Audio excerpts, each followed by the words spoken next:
E com relação à arbitragem obrigatória que vem prevista no modelo de cláusula de tratado para evitar dupla tributação da OCDE, né? Sabemos que existe ali a previsão de um procedimento amigável para solucionar problemas decorrentes do tratado, para evitar a dupla tributação, e nas cláusulas modelo da OCDE, existe um parágrafo 5º no artigo 25, dizendo que, em não solucionada a questão por procedimento amigável em 2 anos, deve-se instaurar obrigatoriamente um procedimento arbitral.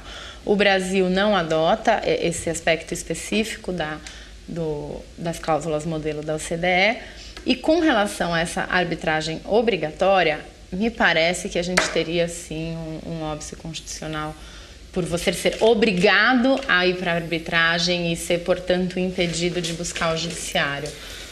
Pois é, eu tenho alguma dúvida sobre essa inconstitucionalidade, porque na mesma linha do que falamos há pouco, temos o problema do conteúdo, né? Qual seria o alcance do conteúdo de uma lei complementar na forma do artigo 146.3, né? A linha B. Então, sobre crédito tributário, muito bem.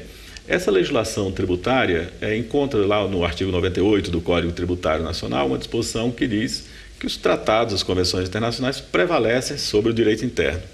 Pois bem, prevalece sobre o direito interno em toda a sua extensão. Inclusive na matéria de crédito, da forma de extinção ou de decidibilidade de conflitos internacionais.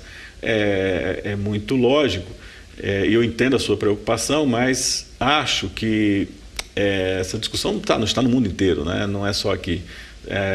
Realmente é um assunto que agora com o BEPS, os programas da OCDE, a questão realmente tende a expandir-se, né? Mas antes era uma sugestão da OCDE adotada por uns países e não por outros. Pois bem, eu entendo que o Tratado Internacional pode trazer, sim, uma solução extintiva do conflito entre países. Por quê?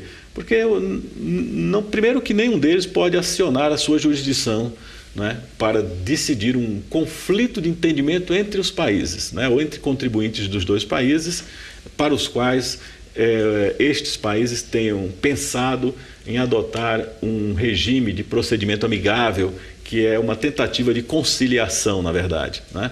Então, já que a conciliação não deu certo, após 2 anos, vamos para uma arbitragem de forma obrigatória. Esse é o sentido. Quer dizer, se os países não quiserem ir para uma arbitragem, tem aí o espaço da disponibilidade vamos dizer assim, de uma autonomia da vontade estatal, né, que seria a disposição dos estados de chegar a uma solução entre eles. Se não chegarem, então busquemos uma arbitragem. Nós temos a experiência da arbitragem aqui no Mercosul, né, temos o Tribunal Arbitral do Mercosul. Nunca as sentenças arbitrais foram questionadas do ponto de vista de soluções em matéria tributária, até porque só houve um caso que envolvia um pouco questão tributária, e mesmo assim a solução, ao fim e ao cabo, não se concretizou, né?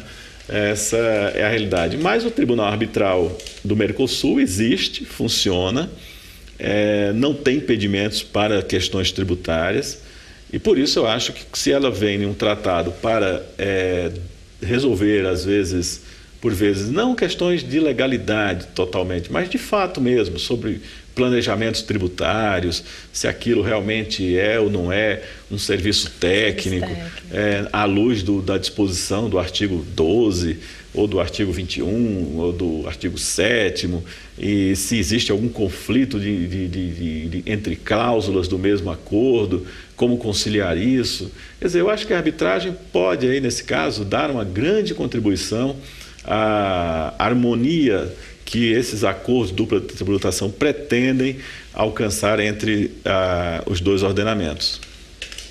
Mas é uma tarefa difícil, né? A minha preocupação é somente com o fato de ser obrigatória, de você não poder escapar. Eu acho que, se tratando de relação entre os países, fica um pouco mais tranquilo isso. Agora, entre um contribuinte e o fisco brasileiro, para justamente pedir a aplicação de determinado artigo e tratar da interpretação do tratado como caso de serviço, por exemplo, é serviço técnico, não é? Você ser obrigado a solucionar por arbitragem, eu acho que a gente pode ter aí um certo questionamento quanto à impossibilidade de você buscar essa solução no judiciário e ser obrigado a partir para arbitragem. Claro, mas tudo depende do conceito e da forma como nós possamos compreender a ideia da sentença arbitral, né? Quais são os efeitos da sentença arbitral?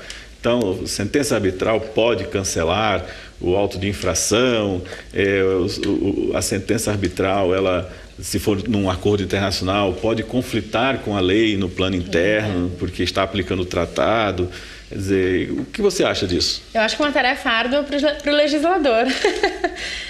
Eu acho que ela pode cancelar, pode reduzir o crédito tributário nos limites legais. O exemplo de Portugal é bem interessante, né? Existem limites mínimos e máximos para você atribuir um conflito à arbitragem.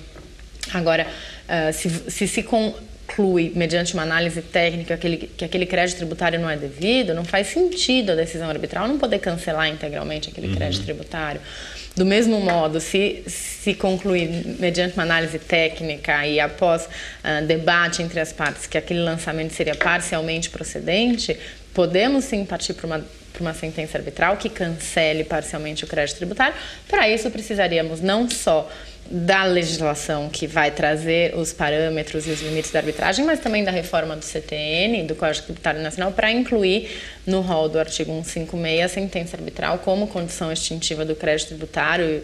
Existe um projeto de lei complementar no Congresso já, inclusive, do qual ele não participou, que justamente pretende trazer essa alteração para o CTN, e isso seria essencial, não só para introduzir a arbitragem tributária no Brasil, como também para que ela seja praticável para os contribuintes e não seja algo que vai ser instituído por lei e não seja levado à prática.